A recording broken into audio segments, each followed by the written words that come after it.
We are now joined by the head coach of the 14th ranked team in the nation. His 9-0 San Diego State Aztecs last night, impressively over Cal, 77-57. Coach Steve Fisher with us here on Extra Sports 1360. First of all, Coach, congratulations on the win. Thank you very much. That was a hard-fought, well-deserved victory against a very good team that we in the second half pretty much controlled. So go in their building and win the way we did against the defending Pac-10 champions, even though they got lots of new faces. That was a very good win. Coach, you've had several well-deserved wins this season over very good teams. I'm just curious, of the 9 teams that you've faced so far, which one do you think is the toughest? Which one could go the furthest, as they say, in March? Well, that's a good question, and I don't have an answer for it. We had problems with a lot of them. How about Wisconsin, Green Bay, 28-6? We were behind to start the game. They looked pretty impressive in that start. IU-PUI, we were behind by 5 at halftime. So we've been far from perfect. We've had our droughts. We've had our spells where we've been very ordinary, but we've also had stretches in every game when we played absolutely terrific, and we've had longer stretches than our opponent, which has allowed us to be where we are right now. Yeah, 15-2 run last night was the key, and I know you talk about getting those runs, and you've mentioned it to us before, Coach, that you put up on the board that you want to try to get 3 runs of 8 points or better in every single game. In the last 2 games, man, you've really outdone that. I mean, the 21-3 against Wichita State and the 15-2 last night.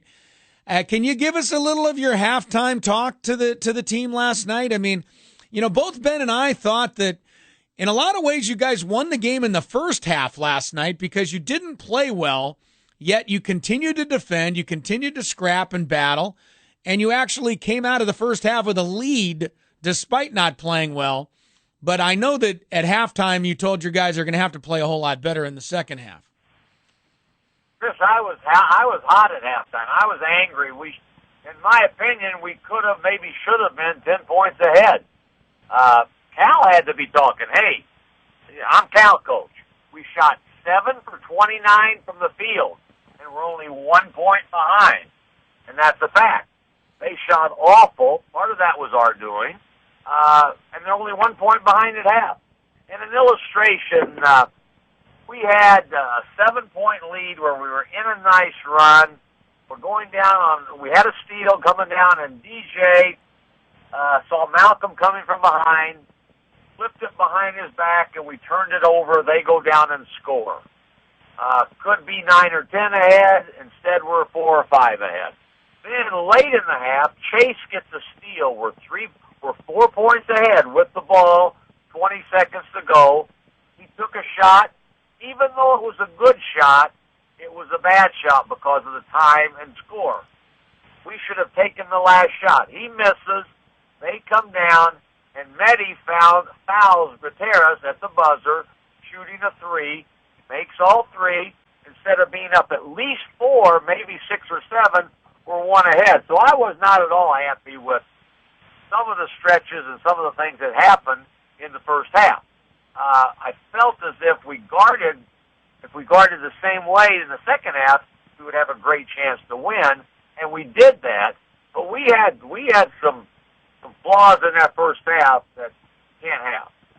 Coach, you often modestly say that you've got a few hard guards on your team, guys who can put the ball in the basket. But one thing that we don't usually expect to see from the Aztecs is a whole bunch of three-point attempts, both attempted and made. But you certainly got that last night, and I'd imagine that, you know, once that tape starts getting out to opponents, they're really going to be worried about what they're going to do about a team that can also shoot about 50% from behind the arc and do what you guys can do underneath the basket as well.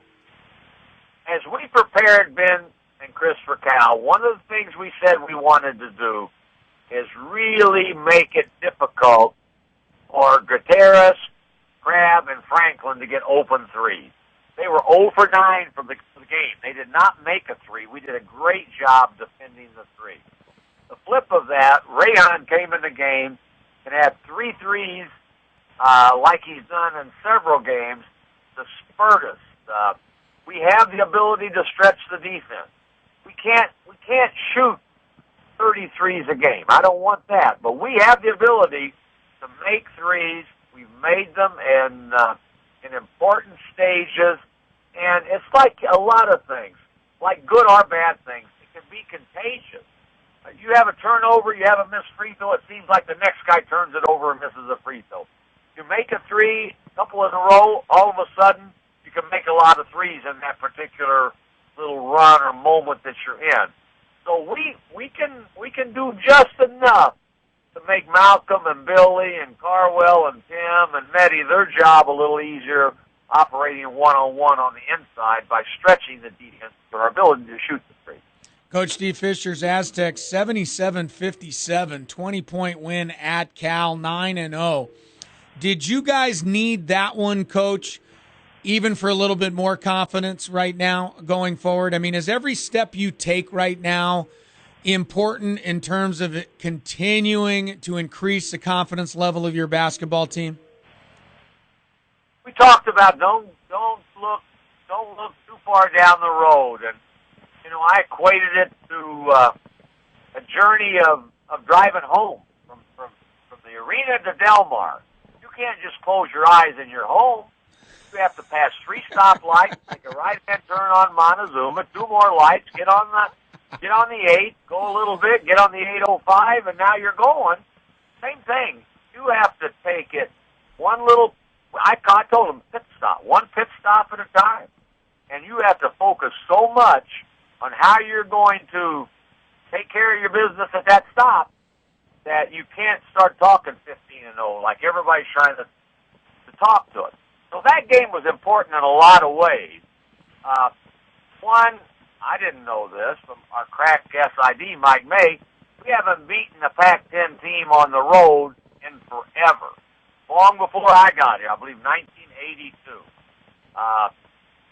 And to beat a team that beat Temple, who was at the time rated 18th in the country, went on the road, beat a good Iowa State team in front of 12,000 fans in Ames, Iowa, and do it the way we did, all of those things add to your resume. They add to your belief that you're good, that you're going to be able to compete against anybody, and they help make you a better team. Coach, at the beginning of the season, your team was ranked in the preseason poll, 25th AP, first time in program history, and I remember what you said that day. Let's see where we are on December 9th. That's going to be telling. Well, I just checked the calendar. It is December 9th. Did you have any idea that what you've done would be possible? I mean, I'm sure realistically you think, well, if we get off to a 7-2, start maybe even 8-1, that would be absolutely out of this world. You're now sitting here at 9-0. Was that ever at all in your mind when you started that season and you talked about December 9th? The point you're making, and Tim Shelton talked about it last night to one of the reporters. I gave them all the 8x11 sheet of paper, AP poll, dated October 23rd, October 26th, where we were the first time ever rated in the top 25. And I said, put it in your locker. So pull it out December the 9th and see where we are now compared to where we were in October. And our kids have done themselves proud. They have worked extremely hard. We're back now. We just got back, and a lot of things we got to do. We got finals that start on Saturday, so there's so much that we're trying to get done. But they have done a great job of being able to focus on the task at hand and move from one little task to the next, and done a great job. And to be honest, if 9-0 probably would have just said, well, it's going to be hard, especially having to go to Gonzaga, that sort of thing. But it hasn't been smoke and mirrors. We've done it with really good basketball from a lot of players in a lot of different circumstances. I agree with you. Coach Steve Fisher's with us. Steve, when you and I talked, how much I like and I know you love DJ Gay. And the one thing that just it impresses me every single time about DJ is his ability to come up with the plays at the moment you really need them. And I go back to the St. Mary's game. They made a little run at you there late in the game, and they cut a big lead. It was down to 8, maybe 6 minutes left, and, it was a little nervous time, and that's when DJ steps up and makes a 3-point play and kind of gives you control of the game again. Last night, start of the second half, it's tight. You guys are trying to get a little separation. That's when DJ Gay steps up and makes back-to-back threes for you, and all of a sudden the lead is up to 8 or 9. I know that you don't have the kind of team where you say, I want to get the ball in a certain player's hands. You have confidence in all your guys. But at clutch moments, is DJ Gay the best option a lot of times for you? Well, Chris, DJ's got the ball in his hands to get us into whatever it is that we're doing. After he made that first three, and it was a program look for him to get a high ball screen after we did some gibberish beforehand, basically false movement to create that option for him. When he made the first one, we came back and we had a different play that we wanted to run, and coming out of a timeout, DJ said, no, let's run the same thing we just did, and we did, and you're exactly right. He finds ways at really important times to deliver big plays at both ends of the floor, and he has done that repeatedly throughout his career. And DJ is what I have said all along. He's a guy that wins. He finds ways to win. It's not always in the prettiest fashion. Sometimes it is. But he delivers. He's never fearful of failure. And he is always a stand-up guy, ready to lead our team. And our players respect and know that quality about DJ. Coach, without fail, the city championship game always seems to be even better than we expect. I know this year that doesn't seem likely, just considering how well your team is playing, and I know Bill Greer's kind of rebuilding his team, and they've been struggling, losing 7 in a row. After such a big win, though, is it going to be at all difficult getting that focus back up for what's going to be another packed house at Viejas Arena on Saturday? I don't believe it will be a problem of getting the focus back up. We traveled. They were at home. They've got an extra day to prepare. We will be on a short turnaround in terms of preparation. The most important thing that we can do is not unlike cramming for a final. When we come in for practice on Friday, we have to be all eyes and ears and be able to retain the important stuff that we talk about, and then go out and play University of San Diego.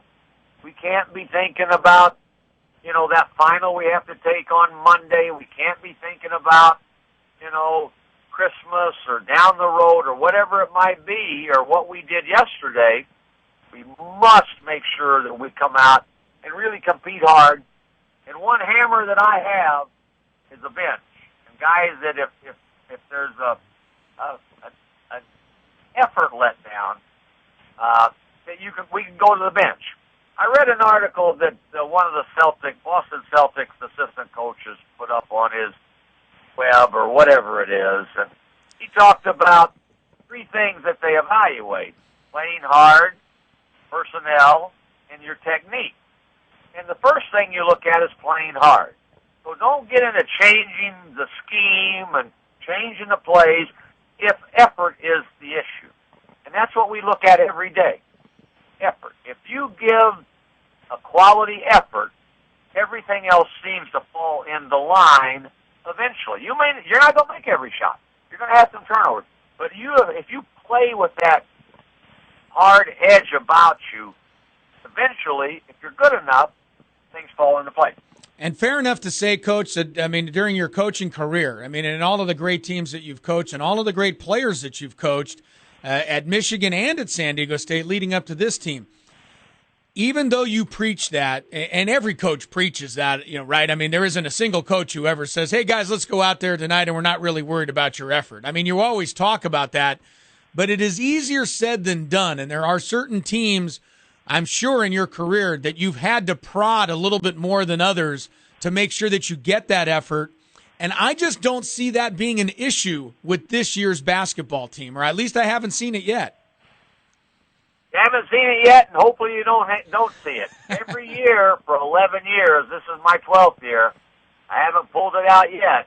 You know, we have a thought of the day. I told you about that. And every year for 11 years, at one time during the season, my thought of the day has been, don't make me coach effort. We haven't had to do it yet. We've talked about it. Some of our practices have been better than others, but human nature at times is to get a little bit full, and satisfied, and relax.